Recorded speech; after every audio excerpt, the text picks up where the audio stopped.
అందరికీ నమస్కారం. ముందుగా ఇక్కడికి విచ్చేసిన మీడియా మిత్రులందరికీ నా హృదయపూర్వక నమస్కారాలు. అండ్ నాలాగా సినిమాని అభిమానించే, ప్రేమించే ప్రతి ప్రేక్షక దేవుడికి నా శిరస్సు వంచి నమస్కరిస్తున్నాను నేను. సో ఇప్పుడు బాలయ్య గారి సపోర్టు, బాలయ్య గారి ఆశీస్సులు, బాలయ్య గారి ఫ్యాన్స్ ఆశీస్సులు సపోర్టు మాకు ఉండాలని కోరుకుంటున్నాను, ఆశిస్తున్నాను. అలాగే Rana, you been a torch bearer for our industry. ఏ చిన్న సినిమా వచ్చినా కూడా దాన్ని ముందరికి తీసుకెళ్ళడానికి you always been in the front. So thank you so much for supporting me and standing for me. It really means a lot. నా పేరు రోషన్ కలకాల అండి. నాకు సినిమా అంటే పిచ్చి అండ్ యాక్టింగ్ అంటే ప్యాషన్. కానీ ఈ ప్యాషన్ ఉన్నంత మాత్రాన జరిగిపోదు. సో ఎవరైనా సినిమా తీసే వ్యక్తి ఉండాలి, చేయగలిగిన వ్యక్తి ఉండాలి. అండ్ అలాగే ఒక అద్భుతమైన స్క్రిప్ట్ని, ఒక స్క్రీన్ ప్లేని నాకు తీసుకొని వచ్చి నన్ను నమ్మి ఈ సినిమాని తీసినందుకు thank you darling. Sandeep, love you so much for this. And తీగలిగిన యాక్చువల్గా అయితే సందీప్కి కొన్ని రోజులుగా చాలా టెన్షన్గా ఉండింది. తన గుండెని తన గుప్పెట్లో పెట్టుకొని ఉన్నాడు. మేము కూడా చాలా టెన్షన్లో ఉన్నాం. మా గుండెని, మా కిడ్నీని కూడా గుప్పెట్లో పెట్టుకొని ఉన్నాం మేము. సో అండ్ సినిమాని ప్రొడ్యూస్ చేసి మమ్మల్ని అందరినీ సపోర్ట్ చేసుకున్నందుకు విశ్వప్రసాద్ గారు thank you so much sir. చాలా డిగ్నిటీతో ఇక్కడ వరకు తీసుకొని వచ్చారు సినిమాని. It really means a lot.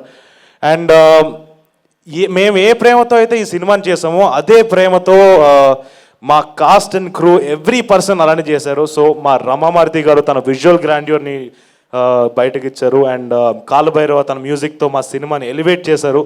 And మా ఎడిటర్ పీకే తన పేరుకు తగ్గట్టు అనవసరమైన షార్ట్లు కానీ సీన్లు కానీ భలే పీకేశాడు. సో అందరూ చాలా డెడికేటెడ్గా ఉన్నారు. అండ్ సాక్షి తన ఫస్ట్ సినిమాకే చాలా ఛాలెంజింగ్ రోల్ తీసుకుంది. And she's done her research. తన ఎఫర్ట్ని పెట్టి, తను చాలా ప్రయత్నం పెట్టి, చాలా డిగ్నిటీతో, ఒక వినలేని మాట్లాడలేని ఒక అమ్మాయి క్యారెక్టర్ని చాలా డిగ్నిటీతో, రెస్పెక్ట్తో చేసింది. So you done a phenomenal job Sakshi. And Harsha Chemmudu, ఓడి అమ్మ బంటే. Harsha is a phenomenal performer. మీ అందరికీ తెలుసు, మీరు చాలా సినిమాల్లో చూసుంటారు.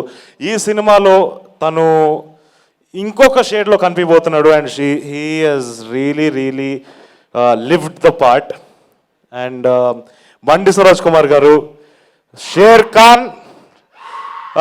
సో బండి సరోజ్ గారిని ఫస్ట్ నేను కలిసినప్పుడు ఫస్ట్ షెడ్యూల్లో I didn't really know him. అంటే పెద్ద పరిచయాలు లేవు కదా. సెకండ్ షెడ్యూల్ నుంచి కలవడం మొదలైన దగ్గర నుంచి ఐ థింక్ మాకు ఒక బాండ్ ఏర్పడింది. ఆయన ఎంత జెన్యూన్ అని, ఎంత సూటిగా మాట్లాడుతాడు అంటే మనిషికి నచ్చావంటే ఇక్కడ, లేదంటే ఇక్కడ, అది అంతే సూటిగా ఉంటాడు. And but thank you for being honest and as genuine as you are.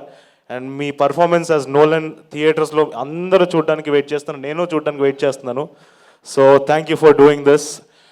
And ఈ కథకు వచ్చేస్తే ఇది మోగ్లీ గారు ప్రేమ కోసం చేసే యుద్ధం. అండ్ మనందరి జీవితాల్లో ఏదో ఒక యుద్ధం ఉంటుంది. యుద్ధం అంటే ఏదో ప్రాక్టికల్గా కత్తులు, కటారాలు, గన్లు పట్టుకొని చేసే యుద్ధం గురించి మాట్లాడట్లేదు నేను. మన మానసిక యుద్ధం, మనలో మనం చేసే యుద్ధం. అండ్ ప్రతి మనిషి లైఫ్లో తన ప్రేమ కోసమో, తన ఉద్యోగం కోసమో, తన ప్యాషన్ కోసమో, తనకి ఉండే సెల్ఫ్ రెస్పెక్ట్ కోసమో ఒక యుద్ధం జరుగుతూనే ఉంటుంది. అండ్ మనందరి లైఫ్లో ఏం రాసిపెట్టి ఉంటుందో ఎవ్వడికి తెలియదు.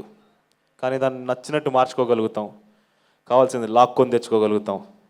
అండ్ ఈ ప్రాసెస్లో మనం జనరల్గా డిస్కరేజ్ అయిపోతూ ఉంటాం, చాలా డిసప్పాయింట్ అయిపోతూ ఉంటాం. చాలామంది మనల్ని డిస్కరేజ్ చేస్తారు. బట్ ఆ క్షణంలో మనం గట్టిగా నించొని పోరాడాలి, మనల్ని మనం నమ్మాలి. అండ్ నాకు ఒక చిన్న హంబుల్ రిక్వెస్ట్ ఉంది, ఒక చిన్న సిన్సియర్ రిక్వెస్ట్. మీరందరూ ఈ మోగ్లీ గారు చేసే యుద్ధంలో తోడుండాలి. అండ్ మీరందరూ ఈ మోగ్లీ గారిని గెలిపించాలి. So thank you so much. December 13న